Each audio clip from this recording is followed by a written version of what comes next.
Welcome to Poland Daily History with me, Nicholas Richardson. In the studio to discuss more fascinating facts from Polish history, I'm joined by Professor Krzysztof Jabłonka. Professor, the end of the 19th century, beginning of the 20th century, one of the political movements in Poland was Christian democracy. How did that arise? Trzeba przyznać, że takim wstrząsem, który uruchomił wszelkie ruchy społeczne. Such a shock that triggered all social movements in Polish society was the 100th anniversary of the celebration of the Constitution of the 3rd of May. The 3rd of May, 1891, is a powerful demonstration, and following this, four movements are born.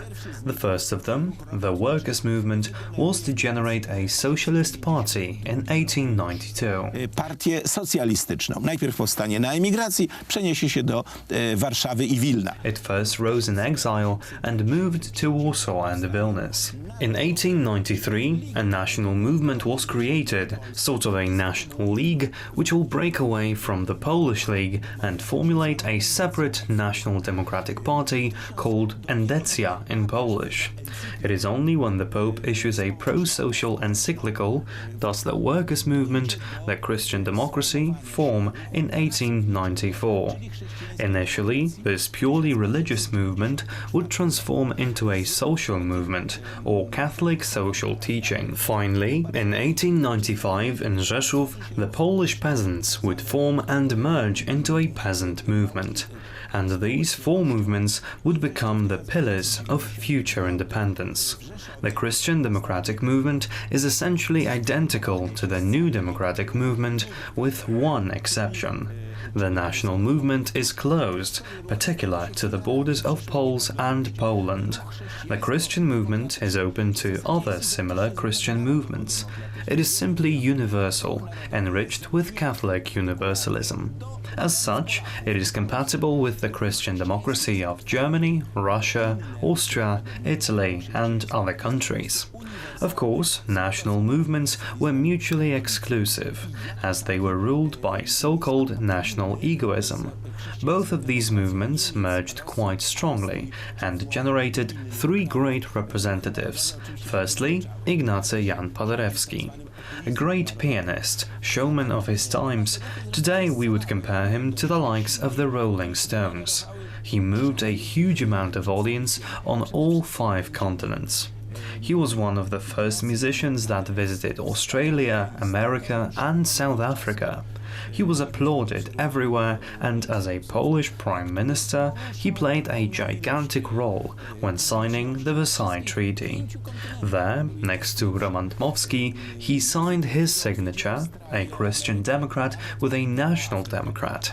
Later, another representative will be Father Adamski, who played a great part in the process of Silesia becoming part of Poland. The third representative of these movements was the Silesian uprising dictator Wojciech Korfanty, a great historical figure, a man who created himself. He was a representative of Ruda Śląska in the Reichstag. Korfanty unfortunately came into conflict with Józef Piłsudski, and it can be said that, fortunately for him, he died before World War II. All in all, he brought the Silesian people to Poland. Ale lud śląski nam do Polski przyprowadził. And Professor, what influence did the Christian Democratic Party have on the newly independent Poland after 1918? Pamiętajmy, Polska jednak scalała się. Let us remember that Poland merged with various partitions, therefore the parties were regional. While the Endecja, the National Democratic Party, reigned in Greater Poland and merged with Rzeczpospolita, the Esdecja, or socialist movement, was in the center of Poland, in Warsaw, Łódź and industrial districts, while the peasant movement was in Galicia. The Christian Democratic movement was in Silesia, especially targeting miners and all kinds of state employees. Hence, this movement is called the Labour Movement. Eventually, a Labour Party will be formulated, which would raise the level of politicization of the average citizen. Everyone who provided for themselves and was already sufficiently aware, or at the intellectual level, co-created the movement and was its member or supporter. Hence, two things were combined in Christian democracy: patriotism with Catholic universalism, but not only, because evangelicals and sporadically Orthodox were also Christian Democrats. They simply thought that the religious factor was important in social life.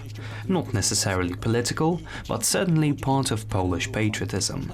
It was thanks to these four movements that it was possible to unzip the tent which was the Republic of Poland.